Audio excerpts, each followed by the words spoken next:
Assalamualaikum warahmatullahi wabarakatuh. Bismillah, alhamdulillah, wa syukurillah, ni'malillah. Asyhadu an la ilaha illallah wa asyhadu anna Muhammadar Rasulullah ba'du.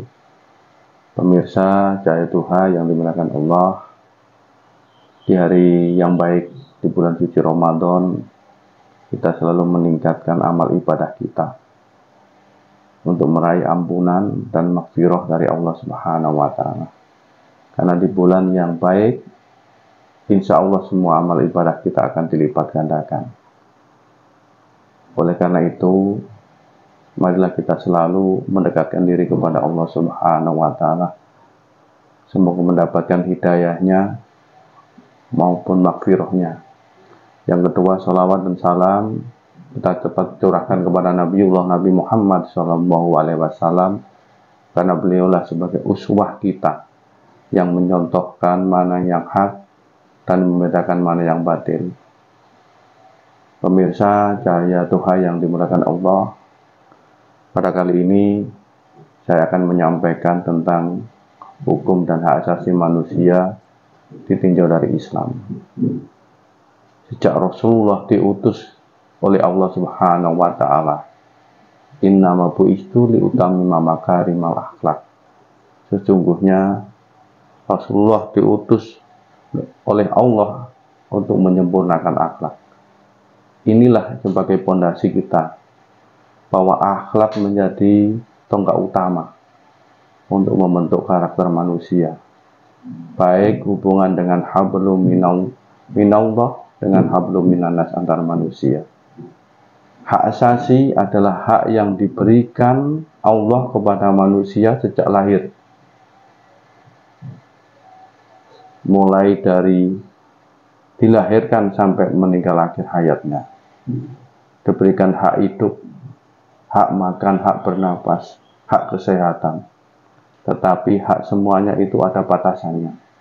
Kalau dalam Islam dibatasi oleh aturan Islam, yaitu Al-Quran dan Sunnah Nabi, dan ijtihad para ulama. Inilah yang menjadi dasar bahwa hak asasi dalam Islam itu ada batasannya. Tidak seluas-luasnya tanpa ada batasan akhirnya melanggar hak orang lain. Islam diturunkan melalui Nabi Muhammad SAW.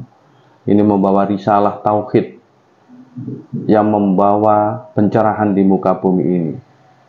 Dulu di zaman jahiliyah, zaman Rasulullah, orang wanita itu kalau orang zaman dulu punya anak wanita itu malu, dibunuh.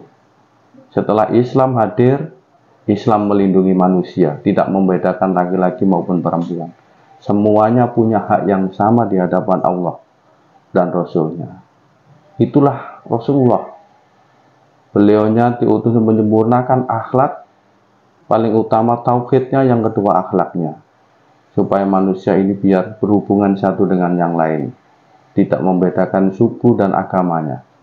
Tapi ini adalah bagaimana hubungan antara manusia bisa terjalin dan saling menghargai. Karena dalam surat Az-Zariyat 56 disebutkan wa ma khalaqtul jinna wal insa illa liya'budun.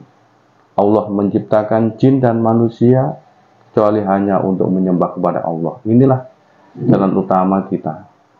Kalau diperintahkan kita semuanya untuk beribadah, menyembah kepada Allah. Iyyaka na'budu wa iyyaka nasta'in, dan hanya kepadamu kami menyembah dan hanya kepadamu kami minta pertolongan. Itulah dasar kita.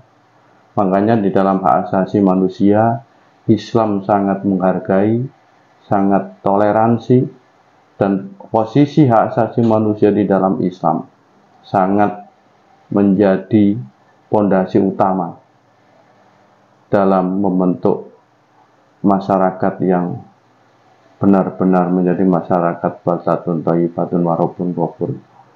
Inilah. Makanya Islam itu membawa rahmatan lil alamin bagi kita semuanya. Islam membawa rahmat sampai sekarang. Islam menyebar di seluruh dunia, berkembang. Bukan hanya di dunia Arab saja, tapi di dunia luar negara-negara Arab. Inilah Islam. Hukum dan hak asasi manusia itu harus berjalan sama-sama. Ya. HAM dibatasi oleh hukum dan aturan-aturan. Makanya Islam memberikan aturan bahwa itu di dalam Al-Quran dan Sunnah dan ijtihad sebagai hukum dasar utama Islam untuk mengatur tentang hak asasi manusia. Baik hubungan manusia, hubungan antar yang lain itu ada diatur kalau gitu. Makanya hak asasi itu perlu ditegakkan tanpa pandang bulu. Siapapun yang bersalah harus ditindak secara hukum. Siapapun yang benar harus dilindungi di dalam hukum. Itulah hukum. Hukum tidak memandang si kaya dan si miskin. Hukum tidak memandang antara pejabat atau tidak pejabat. Hukum tidak memandang dia keturunan siapapun, tapi bagaimana hukum itu menegakkan sesuai dengan aturan yang berlaku. Apalagi di negara kita adalah hukum adalah negara yang berdasarkan pada Pancasila dan Undang-Undang Dasar 45. Islam mengajarkan bagaimana sinergi antara peraturan untuk memahami bahwa Islam itu membawa rahmatan lil alamin. Dengan adanya itu pondasi itu bagaimana Islam bisa berkembang di Indonesia.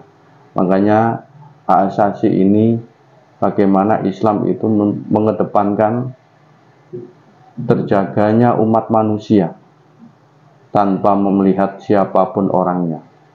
Bisa dijaga hak asasi manusia. Islam sangat menghormati hak asasi manusia. Islam sangat menghargai tentang bagaimana orang berpendapat, orang berjual beli, orang bertransaksi apapun. Yang penting itu adalah Islam memberikan kebebasan. Tetapi ada dasar-dasar yang harus dipenuhi seorang muslim, yaitu adalah harus mentaati kewajibannya, yaitu mentaati pada aturan-aturan agama Islam baik di Al-Quran maupun di Sunnah Nabi Muhammad SAW. Itulah Islam. Makanya di bulan suci Ramadan kita diberikan kesempatan untuk selalu menghargai toleransi tinggi terhadap umat manusia.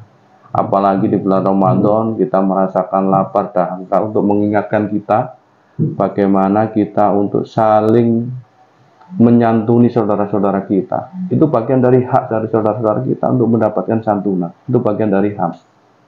Ya, itu Islam bagaimana merasakan lapar dahaganya orang miskin. Bukan hanya dari sisi kesehatan, tapi dari sisi sosialnya. Inilah Islam. Makanya di bulan suci Ramadan kita memperbanyak sedekah, memperbanyak zikir, memperbanyak membaca Al-Quran. Supaya apa? Ada pembenahan diri dan ada pembenahan untuk interaksi sosial di antar sama manusia. Untuk saling menyantuni di antara yang satu dengan yang lain. Itulah makanya di hari yang baik di bulan suci Ramadan ini kita diberikan kesempatan oleh Allah untuk bisa melaksanakan ibadah siam Ramadan, melaksanakan qiyamul lail, melaksanakan tadarus, dan melaksanakan sedekah. Itu adalah kesempatan yang terbaik kita di Ramadan tahun 2024. Itu saja yang dapat saya sampaikan. Kami mohon maaf apabila ada perkataan-perkataan pada pemirsa Cahaya Duha. Semoga kita selalu mendapatkan hidayah dari Allah Subhanahu wa Ta'ala.